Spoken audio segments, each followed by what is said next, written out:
All right, here we go. Brand new Flyers Daily for the 11th of April, 2024. Flyers Daily presented by Ticketmaster. Make more memories live. Flyers back in action tonight, looking to end this 7-game skid, or 8-game, excuse me. Oh, my goodness. I shortened it by a game. It's an 8-game winless skid. And tonight, they're in New York to take on the New York Rangers. And it's odd because the Flyers are in New York to take on the Rangers tonight. And this skid kind of brought me back to a stretch of games the Flyers had back in the 2021 season. And I remember how it felt. They had a stretch where they went 1-4-1 in 6 games. They had 12 goals, so it scored 2 goals a game, and they allowed 32. This skid right now is very reminiscent to that. The similarities are unfortunate, to say the least, but the Flyers are 0-5-1 in this 6 games. They've scored 12 goals, and they've allowed 32. Those numbers match, unfortunately. And the reason why I even thought of that skid back then was that 2 of the games were against the Rangers. One was a 9-0 defeat on St. Patrick's Day at Wells Fargo Center, and the other was an 8-3 defeat that wrapped up that skid on the 25th of March, 2021. Again, they scored 12 goals for in those 5 games, 32 goals allowed. Same exact scenario in the last 5 games here this season. And you're not going to win many hockey games when you only average 2 goals a game and you're giving up 5 goals a game. That's the numbers. It is an unbelievable number. You just cannot give up that much. Now, why are they giving up that much? That's a whole nother conversation. Something we'll kind of get to in some emails that came in as well. Rangers, though, still sitting in the top spot in the Metropolitan Division. They've got 110 points through 79 games, 53, 22, and 4, 8-2 in their last 10. They're plus 51 in goal differential. Wow. Unbelievable season for the Rangers. At home, they're 28-10 on the year. Flyers through 79 games, 83 points. We know where they are in relation to the third place in the Metro Islanders, who have 87 points in a game in hand. Flyers 36, 32, and 11, 83 points, 1-6-3 in their last 10, lost 8 straight, and all of a sudden are minus 29 in goal differential. So many sideways final scores in these games of late. There was a few earlier in the season, but nothing to this degree. And right now, what I see is a team that likely can't remember it was a good team. You can say it, but they don't believe it with their soul. And there's obviously some changes, and Sean Walker's not here, but Sean Walker wasn't Bobby Orr. He wasn't that much of a factor. And I know a lot of people want to pin what's happened in the 8-game skid to one thing. It's convenient to go, I blame it on this. This is the reason why. And they kind of want to boil it down to one reason, but it's not. The truth is it's not one reason. It's a litany of reasons, a multitude of reasons, whether that's players have lost confidence, whether that's guys are tired. Everybody's tired this time of year. I think we need to stop with that. Whether it's the team defense and the breakdowns have been too glorious, and that has been the case on occasion, but they've also don't give up a ton of opportunities for the opposition. Brian Smith had sent me this stat for the Flyers, and this is astounding. The Flyers in their last 8 games have held opponents to 24 shots per game, which is the second fewest in the NHL during that time. The Flyers have allowed 42 goals, which is 11 more than any other team in that time. Their team save percentage in the 8 games, this is a stunning number, 781. Whoa. That is why you're struggling. Yeah, they're not scoring, but giving up goals at this kind of clip is frankly concerning. It is very. I know Sam Erson's played a lot of games and had a busy second half, and he wasn't relied on to be the starter. I think that's a baloney excuse too, but he's clearly lost his confidence. You can see it in his body language. He's got no confidence. But so, what does that all mean going forward for the goaltending position? Ivan Fedotov has a lot of work to do to be a successful goalie at the NHL level. I know a lot of people initially when he first came were saying just throw him in there. I really pushed back on that quite a bit. And I think you see some of the reasons why.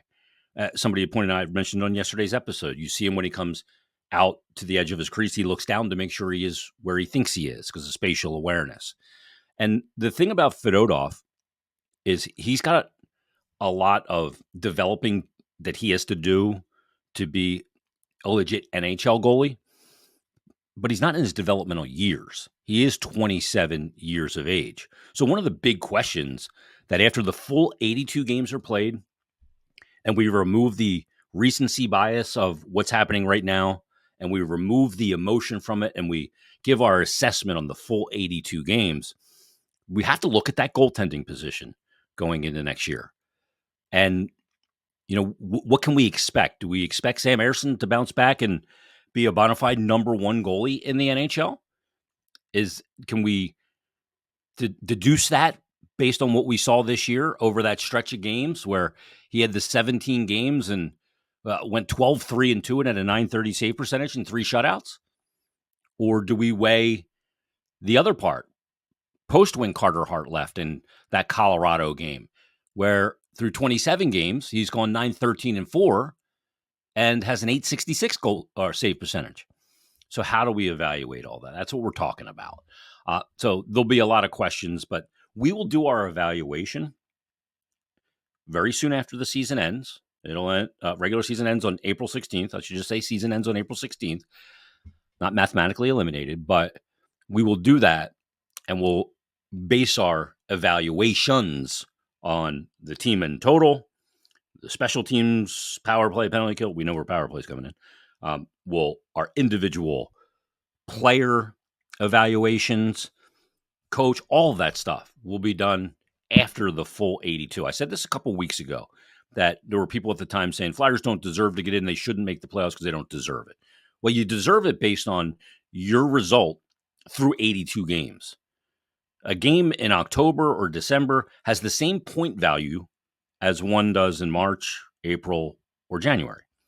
So it's based on the full 82. We're going to try not let the recency cloud everything. We're going to look at everything and consider everything before we make our end of the year evaluations on players, coaches, systems, special team, all that stuff. We'll do that. So that's just a little teaser as what's ahead. But let's get to some emails because as you can imagine, as the game was going on, the 9-3 loss against Montreal, as it really went sideways in the second period, 6-0 going into the third, my inbox was pinging. People hitting me with DMs and tweets and dropping emails. So I want to get to a couple emails here. And Jeff Kirsch emails and says, "Hey, Jason, kudos to you for your rational and thoughtful episode of Flyers Daily after the debacle in Montreal." I don't know how thoughtful or rational it was. Again, I don't pre-plan a lot of stuff because I just kind of want to speak in conversation form. So I don't want to sound pre-planned. And I found that if I do pre-plan like that, I sound like I'm kind of canned. But I appreciate that it came off that way, at least to you. He said, "While I agree with you that there is no one factor that has led to this epic collapse, there are two elements that jump to the top for me." He said, "First, there's no way around the fact that since Hart's last game, the Flyers have the most goals against and are tied for the fewest standings points in the league. And anyone who wants to blame that on team play cannot ignore the fact that they have allowed the fewest shots per game. To me, that indicates that the game plan to suppress shots has worked, and yet the goaltending has been a disaster." Okay, so that's number one. He said the other factor, in my opinion, is the benching of the captain and how that has impacted the locker room. While I agree with you that the players have not quit, I do find it hard to believe that the way Torts handled that situation was not well received, including the subsequent comments about some players lacking balls. And there has to be at least some connection to the recent results. So he said, love you. I'm trying to process what this collapse means relative to all the good that appeared to be coming out of this season. I was at the game at Madison Square Garden 2 weeks ago. And at that point, I was fairly impressed with how the team handled the gauntlet overall, thinking we were a lock for the playoffs. If you would have told me that they would lose the next 6 games, 5 of which were against bottom feeders in the league, I would have thought you were delusional. And he said, finally, this is a perfect opportunity to thank you and commend you for your ability to give your honest opinions while officially working for the team. You are the opposite of a homer, and I hope the entire audience recognizes and appreciates that. It was a really key part in my initial negotiation working for the team that I am able to be critical. Never personal, but critical. And I appreciate your note, Jeff. Great stuff. First of all, the correlation with the Carter Hart thing. Again, I think we can't boil it down to one thing, like you said, and I've said, and I think it's not even just those two things. I think it's a dozen different factors have led us to where we are right now. As far as the goaltending and since Carter Hart left, that's undeniable. I mean, sometimes you look at numbers, you go, the numbers don't really match. Here, the numbers do. And the fact of the matter is a huge strength of this team in the beginning and allowing it to also play a high transition game was the strength in the crease of the goaltending. And I remember vividly, because I send myself emails all throughout a season in an email chain that I've titled The Moments That Mattered. And I remember specifically sending myself an email as kind of time markers of the season when everybody was saying, oh, Sam Erson's the next number one. You don't need Carter Hart. Trade him for a haul. We've got our number one goalie. It's Sam Erson. And at the time, obviously we didn't know where things were going, where they ended up. But at the time I was going, hold on a minute. Slow down. Sam Ersson, at that time, I think had 18 or 20 games of NHL experience. And yeah, clearly during that 17-game run, he was very good. But it was slow down. You need to see a lot more sample size before you're going to go there. And why take a strength and turn it into a weakness? I think in this town, we like to crown the next guy so quickly sometimes we want to discount what another guy is. And I thought that was the case there. But clearly, goaltending has not been a strength since Hart left. And when you have that strength in your last line of defense, it allows the team in front of them to play a different brand of hockey. One that is not afraid to make mistakes because the mistake will be erased most likely by the goaltender. And when you're a high transition, high risk team like that, you need that. And the Flyers had that. When that went away, that's kind of when the transition offense, especially when Walker got traded, started to kind of tip back to a little closer to where it was last year. And the fact that they aren't playing fast in transition that's what's happening. Here's the effect of that. Number one, because they're not making those quick right back on the opponent turnover to offense, they're not getting as good of scoring chances off the rush. Worst case scenario on a transition rush, this is the worst case scenario, is that you'll have puck with possession in the offensive zone below the top of the circle. That's without even getting a shot off. That's a failed transition attempt scoring chance. But worst case scenario, that's what happens, which means the other team's got to go 180 or 200 feet. So the fact that they're not playing as much in transition has done two things. It's made them shorten the ice for the competition considerably to about 160 feet, which means they can get back on you so much faster before you can get into structure. Now you're at a disadvantage because you're reacting. You're not in structure. You can't rely on that. And you look at it and they're able to get in either into the zone easily and set up or work off the transition themselves. And you're also defending a whole hell of a lot more. Even though they have been good at shot suppression, that still is they're defending more. And defending is more exhausting than dictating. So that's number one. I agree with your first point. As far as the benching of Sean Couturier and how that's impacted the locker room, I'm not sure on that. There's one thing that I want to point out that after the Montreal game, I thought it was really interesting. Just had a 9-3 loss, an eighth straight winless game. And all the players, apparently, when the media came in, were all still dressed and in the locker room. Somebody went into that locker room, one of the players, and said, that was embarrassing, and we're going to own it. Nobody is skipping media. We will all be here to answer for that game when the media comes in. I don't know who it was. I would imagine that was Couturier. That seems like something that a very serious guy like him would do, as kind of like a stand on the top of the mountain and say, we got to own this. We're not going to run from it. And I thought that was impressive. What does it mean this year? I don't know. Nothing. But I thought it was impressive. Has the handling of the Couturier scratch, healthy scratch, divided the locker room? I can't speak to it. I'm not sure. So it's reasonable to suggest that that is something that could fracture a room, or, call players to question how a certain player is being handled, namely the captain. But I can't speak to it directly because I just don't know. I don't know, and I don't want to speculate on something that I think is very, very important. Great email, Jeff.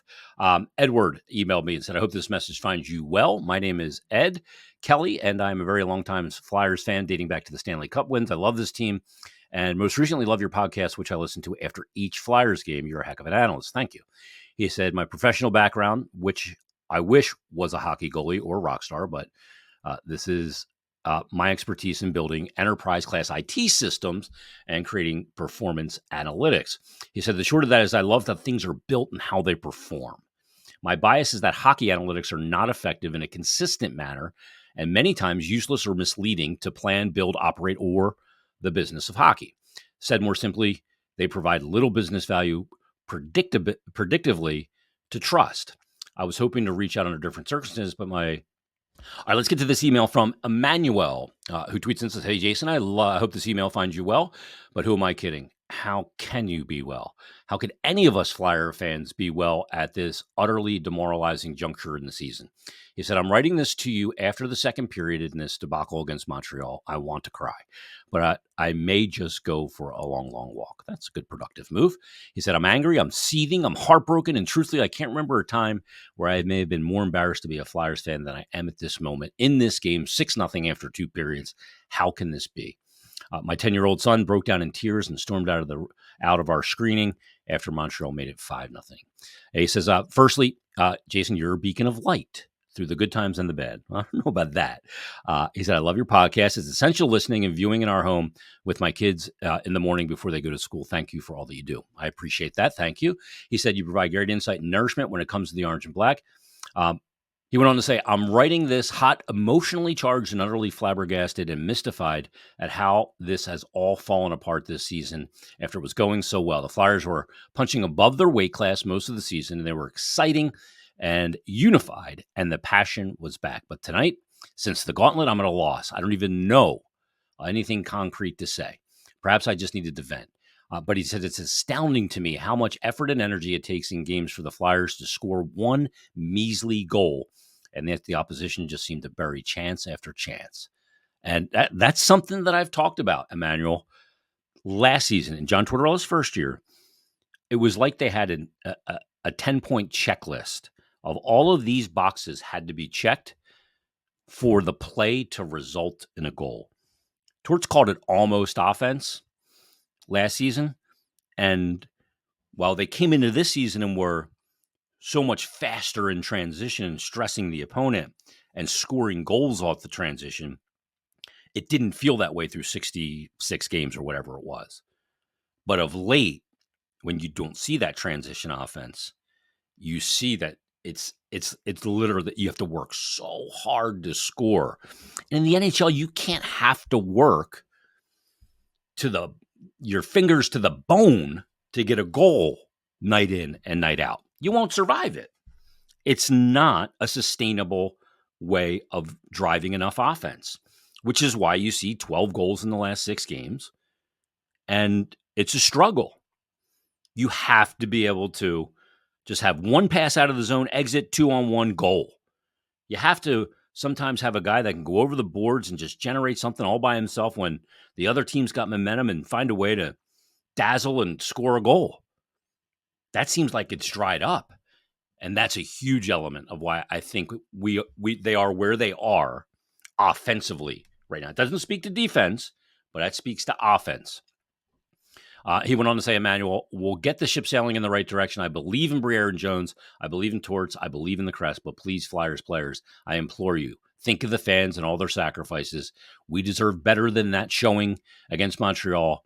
And I know the players believe that. And funny enough, as I conclude the email to you and check the score, it's now 9-3. Of course, I'm just happy my kids are now sound asleep. Thank you so much for taking time to read. Sending you much gratitude and peace as the season winds down, and yet amidst all this carnage and sadness, I still can't wait for next season. Yeah, I'm already in that mode as well. Emmanuel, great email, and I appreciate it. But yeah, the way they're playing is so different because of the lack of transition offense that they're driving. Let's get to one more. John Van Dries says, hi, Jason, listen to your webcast, and I welcome your thoughts on the goalie situation. He said, in my humble opinion, Torts did not give a fair shake to Cal Peterson. He said, Sandstrom is not an NHL goalie, as he is average at best in the AHL. He gave Sandstrom a lot of chances, and he failed miserably. Peterson had one bad game, and he sent him down, and he has been very good since going back to the AHL. Flyer fans have been in love with Sam, and that has been a bad decision, as he has not been good. I welcome your thoughts, John.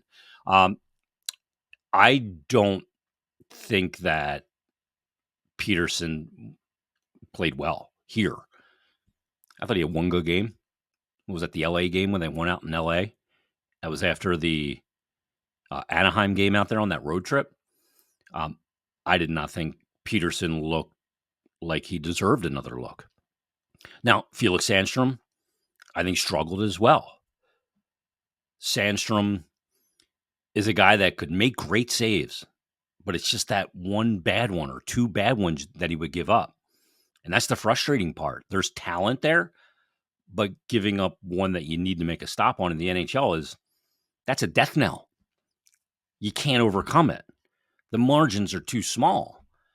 So look, I don't think this is a hill to die on for either goalie, in my opinion. And again, like I said earlier in the episode, when Hart left, that position got weaker considerably, obviously. And, maybe Sam Ersson wasn't ready to take on the responsibility of being the man. Everybody wants to be the man, but being the man ain't easy. And at that position, it is really not easy. And Sam Ersson has struggled since Hart left. So we'll see where they go with this position next year. Do they go Ersson and Fedotov and see where the future lies there? But I don't know. It's a big question mark now. It really is. Went into the season, it was a bit of a question mark. I didn't have any questions about Hart coming in. I wasn't sure about Ersson as the backup. And if it was the right thing to have a young goaltender that wouldn't play a ton of games to develop, I always kind of preferred the veteran that knows he's an NHL, was a legit NHL goalie, and can handle playing once every 5 games, 4 games, every other calendar week kind of thing. I think that's hard for a young goalie. But that part wasn't hard for Sam. It's been the part where now he's got to carry the mail. That's been the hard part. So we'll see if he can meld those things together going into next year. And Fedotov's got a lot of development to do, and not really in his key development years at 27 going on 28. So great email, though, John. Appreciate it as well. Thanks, everybody, for emailing. Thanks, everybody, for watching. Flyers, Rangers tonight. Please just stop this 8-game skid. We'll break it down tomorrow on a brand new Flyers Daily.